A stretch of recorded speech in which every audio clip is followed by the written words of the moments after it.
Assalamualaikum warahmatullahi wabarakatuh. Perkenalkan, saya Wahyu Junanto. Saya berasal dari kelas 2B, Prodi PGSD, FKIP, dan Universitas Islam Riau. Di kesempatan video kali ini, saya akan mempresentasikan atau mereview tentang makalah yang telah saya buat. Langsung saja, tidak menunggu lama. Di sini saya memberikan makalah atau membuat makalah yang berjudul tentang hak asasi manusia. Nah, apa sih itu hak asasi manusia? Hak asasi manusia itu adalah hak dasar yang dimiliki oleh setiap manusia atau seluruh orang yang hidup di bumi ini memiliki hak.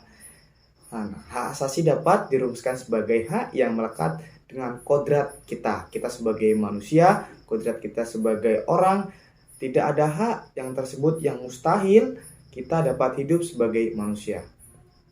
Hak ini dimiliki oleh manusia semata-mata karena ia manusia, bukan karena pemberian masyarakat atau pemberian negara.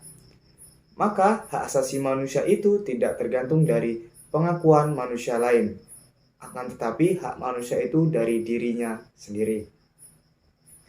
Nah, hak merupakan unsur normatif yang melekat pada diri setiap manusia yang dalam penerapannya berada pada ruang lingkup hak persamaan dan hak kebebasan yang terkait dengan interaksinya antara individu atau dengan instansi.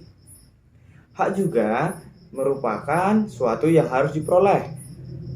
Mengapa harus diperoleh? Masalah HAM itu adalah suatu hal yang sering kali dibicarakan dan dibahas terutama dalam era reformasi. HAM lebih dijunjung, lebih tinggi, lebih diperhatikan dalam era reformasi ini. Era reformasi daripada era sebelum reformasi perlu diingat bahwa dalam hal pemenuhan hak kita hidup tidak sendiri. Kita hidup tidak hanya menjadi seseorang yang individu. Kita hidup adalah manusia yang bersosialisasi dengan orang lain. Juga sampai kita melakukan pelanggaran HAM terhadap orang lain dengan usaha perolehan atau pemenuhan hak asasi manusia pada kita sendiri. Nah, di sini kita langsung saja masuk ke pengertian dan ciri pokok hakikat hak asasi manusia. Pengertiannya adalah hak asasi manusia adalah hak-hak dasar yang dimiliki oleh manusia sesuai dengan kodratnya. Itu menurut Kailan tahun 2002. Adapun ciri pokok hak asasi manusia berdasarkan rumusan HAM di atas dapat ditarik kesimpulan tentang beberapa ciri pokok HAM, yaitu atau hakikat hak asasi manusia.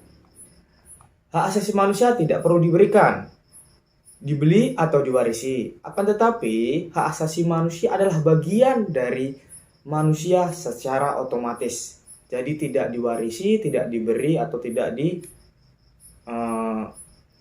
suatu negara atau seseorang. Nah, adapun lanjut kita ke contoh-contoh kasus pelanggaran hak asasi manusia.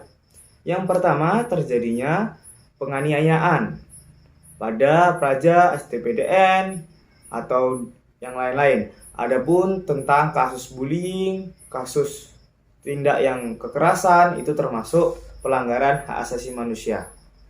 Nah, setelah kita membahas tentang hak asasi manusia tadi, maka saya menyimpulkan, dapat disimpulkan bahwa hak asasi manusia itu merupakan hak yang melekat pada diri manusia, yang bersifat kodrat, yang tidak bisa diganggu-gugat, dan fundamental sebagai suatu anugerah Allah Subhanahu wa taala yang harus dihormati, dijaga, dan dilindungi oleh setiap individu, masyarakat, atau negara, bahkan perseorangan.